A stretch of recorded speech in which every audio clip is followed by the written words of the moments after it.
And then continuing further, we go to the first floor plan. Now the first floor looks something like this. Obviously, when we look at the first floor, we know that from the steps we have climbed up here. From the steps we have climbed up here, that's the mid landing. From there we have come up to the first floor over here. On this we have come, we see that there is a large balcony over here. From the first floor we have entered on the large balcony over here. Observe that there is a large area which was the garage earlier down on the ground floor. That area has been given to the balcony, so it's a proper balcony sort of thing, but on the first floor. On the first floor the client has a large balcony which is provided in front. As we enter the plan as we enter the house, the plan from the hall appears to be exactly a replica of what we have seen on the ground floor. The ground floor and the first floor, there is hardly any difference. The hall, it's a large wide hall, 4.58 meters horizontal with 4.73 in the other direction, connected to a toilet which is 2.12 by 2.84 on the left hand side, the dining on another side. There is a kitchen connected to a rear balcony. A small rear balcony for service purposes for the kitchen has been provided over there. The bedroom with the same niche which we have discussed earlier has been provided, and on the left hand side another long bedroom that is 3.25 meters by 5.2 meters.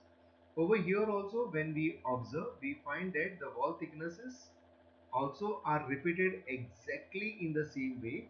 So one can easily say that this is almost a replica of what we have seen on the ground floor, with the only change that the garage portion has been given as part of the balcony.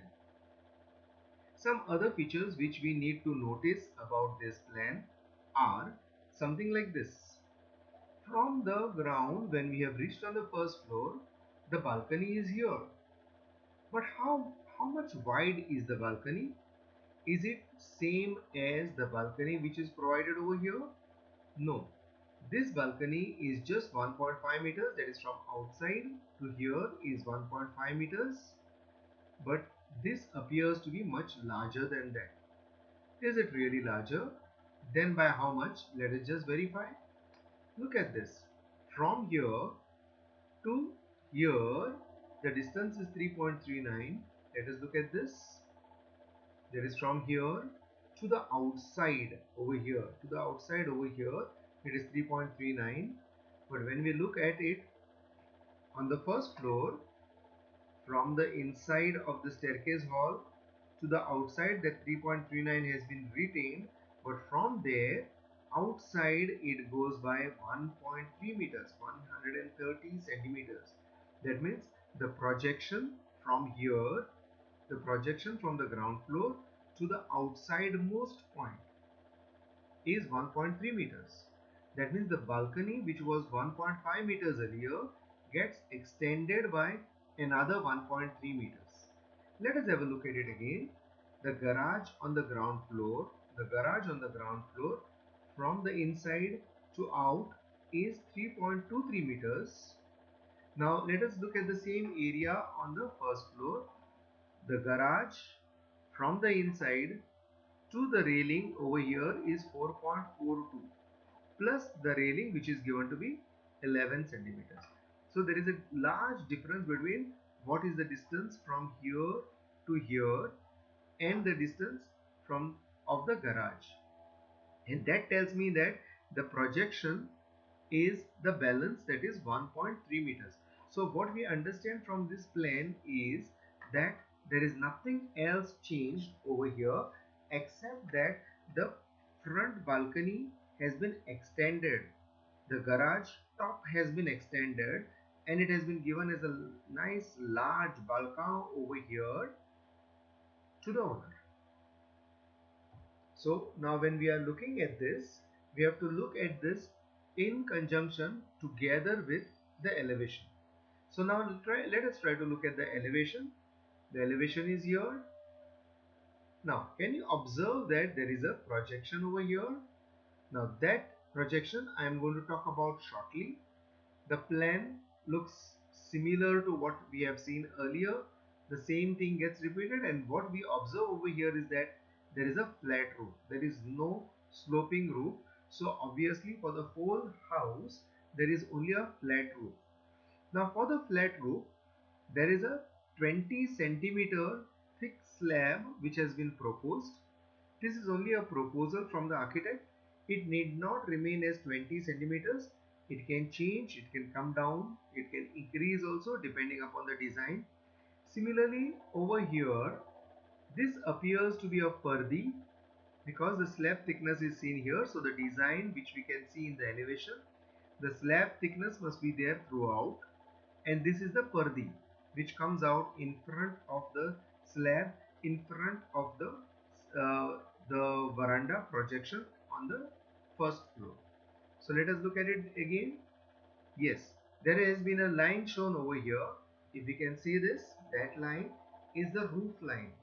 The roof line which goes all round. This projection over here is 40 centimeters.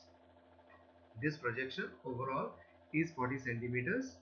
And let us look at the ground floor. On the ground floor also that line has been shown, if you can see it. Now this is not the roof line, but this is the projection of this slab. This slab which is projecting out, that has been shown, and that is projecting out in all the directions. Everywhere, in all the four sides, we find that the projection has been given. That's the projection which has been given, so that the slab which is there will be projecting out. Now one important decision one has to take over here by consulting the architect and the owner, or mostly the architect, is there is a toilet over here, and obviously this toilet stands over the toilet of the ground floor. Now what type of toilet is this? Is it a toilet which will be carrying Indian WC, or would it be carrying a WC which is Western? Why this question? It is because when we are fitting the toilet basin, the commode, the P trap or the S trap goes below the slab. From below the slab, the pipes have to be taken out. So in that case, if it is Western type of toilet, normally this portion, the toilet portion where the WC commode, the water closet, that commode will be coming over there, that the slab has to be sunk.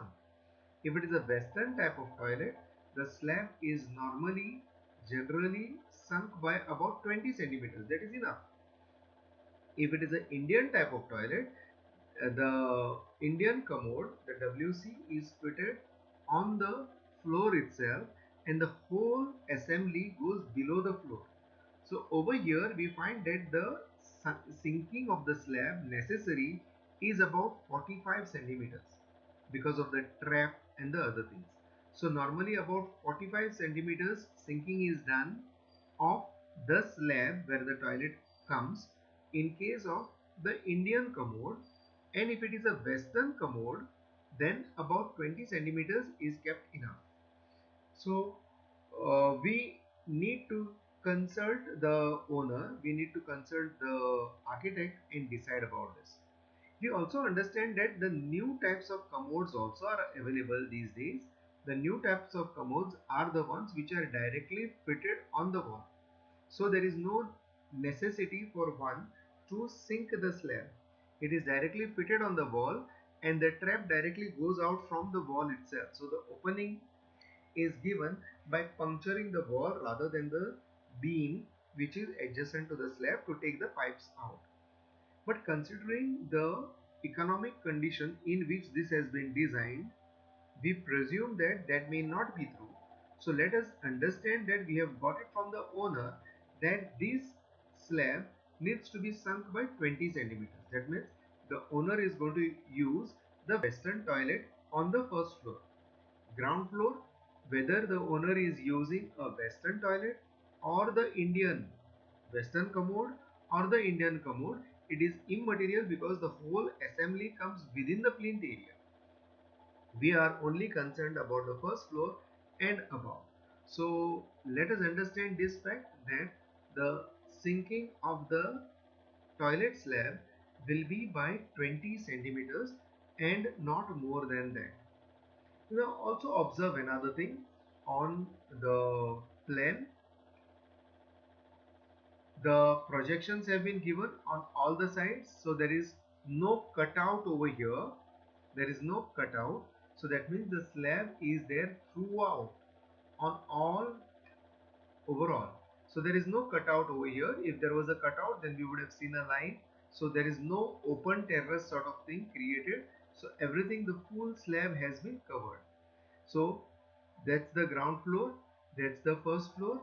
After having got the ground floor and the first floor understood, now let us check the concurrence of the planes. AutoCAD gives us that benefit of checking if the planes merge with one another, or if there is any offset anywhere, if there is any projection anywhere, a wall is not standing on a wall. Let us have a look at that. For that, what I would do is I would just place the first floor plan, the complete first floor plan on the ground floor plan. So when I do it, when I place the first floor plan on the ground floor plan, I have done that. Now I observe the changes. The bedrooms are the same, the wall thicknesses are the same, there is no change, nothing. Only some extra steps on the ground floor over here. The ground floor entrance is here. So we were entering over here, and over here, can you observe this part? The green line over here tells me that the balcony is going on further than the entrance this much, and that is 1.3 meters. So actually it is projecting out. Our garage gets over here, complete over here in this line, but this projects out further. So we can easily see the merging of the planes. So we find that there is only a small change, that is in the front region. Rest everything is the same. Rest all the walls are fitted over the walls of the ground floor. The walls on the first floor sit comfortably on the walls of the ground floor. Now whenever a plan like this is given, it becomes very easy in putting the beams, because the beams on the ground floor would exactly merge with the walls, and they would take the loads of the walls on the first floor.